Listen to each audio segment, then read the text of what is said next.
Everyone, welcome to Brainy Founder channel. Our topic for today, we're diving into the world of financial freedom with the groundbreaking book Money, Master the Game by Tony Robbins. In this video, we'll summarize each chapter in 7 simple steps, unlocking the secrets to your financial success. So, grab your notepads and let's get started. Chapter 1, Welcome to the Jungle. In this chapter, Tony Robbins set the scene where he welcomed all readers to the jungle in what financial markets have become. He particularly depicted how complex and cumbersome it is for one to negotiate their way through the path of money. Accordingly, in this jungle, the stakes are high, and the consequences of financial decisions can change life forever. Robbins notes that most of the people are not financially stable, as he provides for different figures, like those for indebtedness, funds inadequacy to sustain retirement, and overall risk of finding oneself in financial insecurity in one's life. These are areas not covered by traditional financial planning and for which they have no practical advice on how to achieve a real financial freedom. He notes a responsibility for one's financial future. He strives to get his readers to take an active role in their financial lives rather than stay a spectator. Robbins seems to be education and empowerment oriented, always advising his readers to arm themselves with knowledge in order to take effective decisions. By inviting the reader to the jungle of finance, he opens his door to take them through the complexities of investing, wealth building, and financial freedom that frame the rest of his book. Trying to make aware some circumstances imposed, Dalio excites and takes actions while assuring and motivating that they could take control over their financial destiny path in a rather charming and methodical way. In Chapter 2, Become the Insider, Know the Rules before you get in the game. Tony Robbins really starts to move into the concept of understanding what it takes to become an insider to the world of finance. It is necessary to know what are the rules and how that industry generally works. Robbins opens by noting that there is a huge chasm of knowledge between those considered insiders in the financial world, such as professionals on Wall Street and ordinary investors. In general, Robbins asserts that such a disparity of knowledge puts the individual investors at a disadvantage that the institutions and advisors utilize in order to gain an upper hand. Putting it justly, Robbins encourages in educating oneself about the inside operation of the financial system and gives particular attention to learning the way of managing fees, taxes, and investment risks. Knowledge arms people to make the best decisions while steering clear of the blunders that plagued novices in investing. Furthermore, Robbins challenges the average common-sense clichés on finance and advises readers not to trust any financial expert and listen to as many contrary views to become fully informed about the market. Besides, he explains the immense potential technology bears for democratization of access to information and financial resources. He informs us how such rapid growth of online platforms and tools has produced individual investors enough power so as to be able to take things into their hands and not rely on traditional intermediaries. In Chapter 2, Robbins highlights this as the core importance of making oneself an informed insider within the realm of finance. One could easily access opportunities that advance an individual towards multiple gratifications. You can make smarter investment decisions and work towards achieving financial freedom. Chapter 3, Make the Game Winnable. Tony Robbins zeroes in on one of the most important concepts in personal finance. It has to be winnable for an individual investor. This is the impact of fees and taxes. He discloses how it can really make a serious dent into the future wealth creation process. Robbins begins at the very beginning, discussing how fees are sucking away people's retirement savings.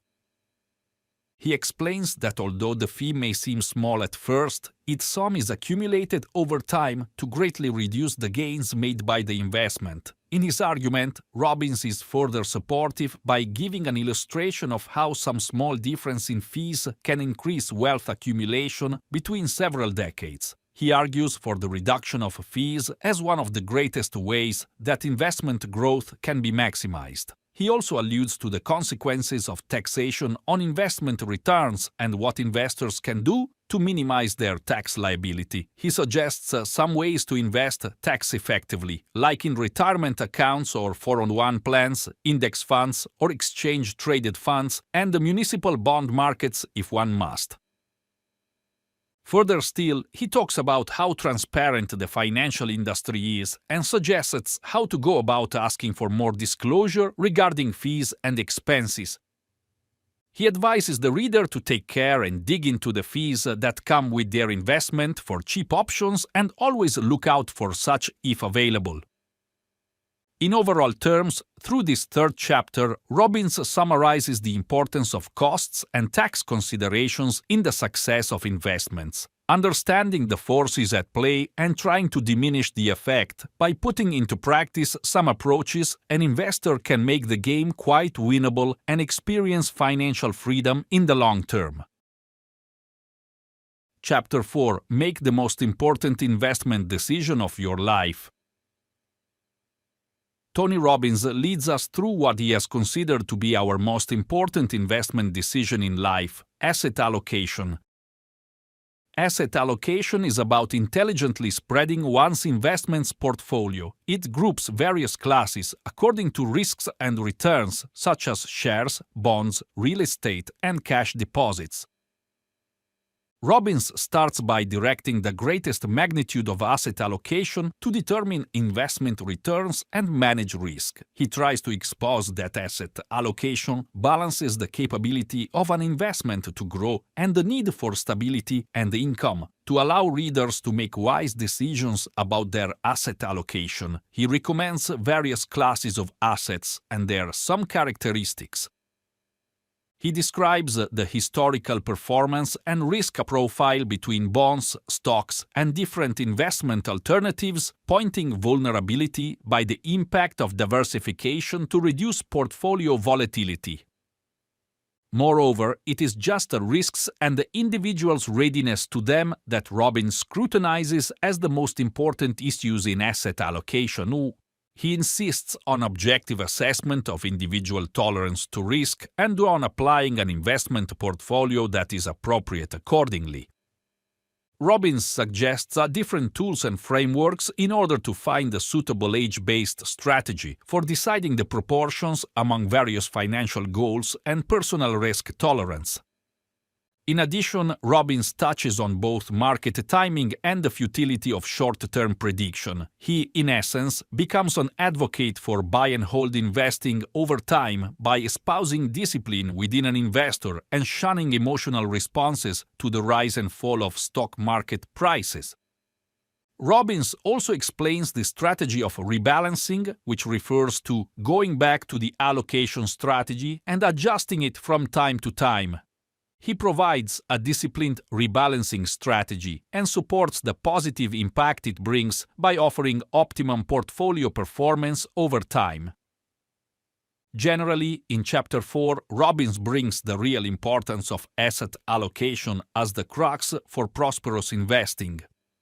Readers develop better chances to make informed choices related to the allocation of their investment portfolio within different categories of class assets for attaining their financial objectives and long-term wealth creation.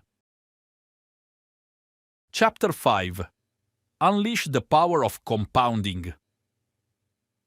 Tony Robbins delves into the concept of compounding and how powerfully it contributes to building wealth over a period of time. Compounding thus means the process whereby investment returns themselves generate additional earnings, then resulting in more returns, which then create more wealth. Robbins brings this chapter into an intense start with examples and life stories about the power of compounding, justified by experience. He effectively illustrates how, when a relatively small amount of saving is invested in the market systematically over the years, the power of compounding will help the investment grow into a huge sum and accomplish the feat much more than what may have been conceived of originally. Besides, he zeroes in on the idea of making an early start to compound the benefits. He says time is very critical with compounding. The longer investment has to grow, the more it can result in an accumulation of wealth. He goes ahead to give examples by drawing scenarios comparing what will happen to investors who start saving and investing at different ages. He shows that those who start investment in anything early gain from a much longer horizon, and in so doing they are able to experience significantly superior wealth levels compared to someone who delays starting to invest. In addition, Robbins deals with the roles played by returns accrued from investment in compounding and the importance of earning consistent competitive returns over time. He goes on to detail a whole host of investment avenues and schemes that any one individual could possibly consider in order to maximize return within their own means of risk toleration, one of which is advanced further through the use of low-cost index funds and diversified portfolios. He then delves into the theory of reinvesting dividends and interest at this stage of the game as a mechanism for increasing compounding velocity. He shows how reinvesting earnings brings investors in line with the absolute best mechanisms for compounding leverage and thus facilitates an even higher level of wealth accrual. In Chapter 5, Robbins explains how compounding interest can be an important driver to make us wealthy. As one comes to appreciate the power of compounding and builds it into their investment plan, then readers will allow compounding to fully take its effect in their lives and, hence, open a huge door to financial freedom. In Chapter 6, create a lifetime income plan for lifetime financial security.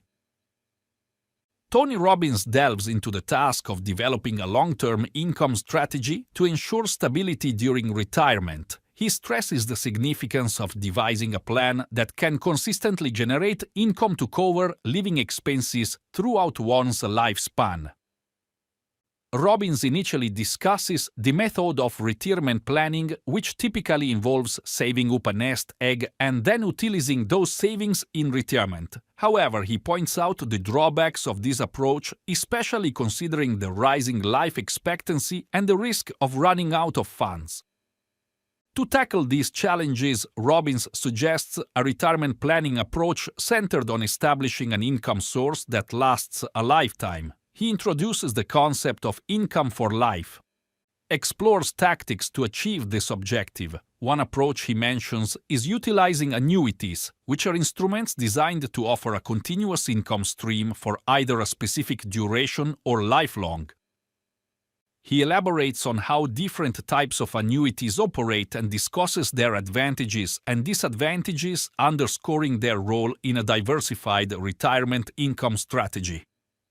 Furthermore, Robbins examines methods for generating income such as investing in dividend-paying stocks, real estate holdings, and rental earnings. He stresses the significance of spreading out investments and handling risks effectively when creating a strategy able to endure changes in the market and economic instability. Robbins also talks about how Social Security and pensions play a part in planning for retirement income. He elaborates on ways that one could maximize his gains from Social Security and even strategies that may be put in place to incorporate pension income as part of a comprehensive retirement plan.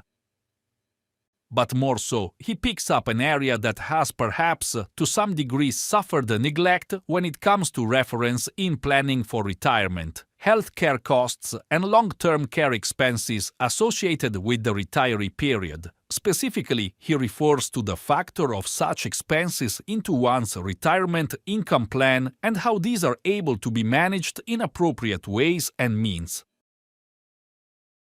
In Chapter 7, Pay It Forward, Make Your Success Greater Than Your Own. Tony Robbins shifts the focus from achievements to the broader idea of making a positive difference in the world and giving back to others. He stresses the significance of using one's wealth and resources to impact others' lives, leaving behind a legacy. Robbins starts by sharing stories and anecdotes of individuals who have experienced fulfillment and purpose through giving back to their communities and supporting causes that are dear to them. He underscores the nature of generosity and the happiness derived from helping others. Additionally, Robbins delves into ways individuals can contribute, such as through philanthropy, volunteering, and social entrepreneurship. He emphasizes aligning one's acts of giving with values and interests, highlighting that giving should be both impactful and satisfying. Addressing misconceptions about wealth and generosity, Robbins challenges the belief that substantial wealth's a prerequisite for giving back, asserting that even small gestures of kindness can make a significant difference. He motivates readers to initiate acts of generosity regardless of their circumstances. Furthermore, Robbins explores the concept of living rich, which extends beyond prosperity to encompass leading a fulfilling and purposeful life. He suggests that people should focus on building connections, cherishing experiences, and investing in personal development in addition to pursuing financial aspirations. He stresses the significance of well-being. Robbins further expounds on the concept of paying it forward, which asserts that one's own acts of kindness and generosity have a downward trickle into the lives of others, and even back upon oneself. He narrates quite a number of inspiring stories in which individuals were motivated to assist other people when they previously had received help, hence driving the point that indeed such values could transform the world. In general, what Robbins is really getting at within Chapter 7 is a discourse on the humanitarian aspect of making a positive difference in the world and helping people. From this perspective, giving back and making a difference in the life of others fulfills one and satisfies at a level that money and success would never be able to accomplish. And there you have it, a summary of Money Master the Game by Tony Robbins distilled into 7 simple steps. Remember, financial freedom is within your reach, and by following these principles, you can pave the way to a brighter, more prosperous future. If you found this video helpful, don't forget to like, share, and subscribe for more content on mastering your finances. Until next time, stay empowered and keep thriving. If you want to know more detailed financial freedom from Tony Robbins more, click the link at description. Thanks for watching. Have a good one.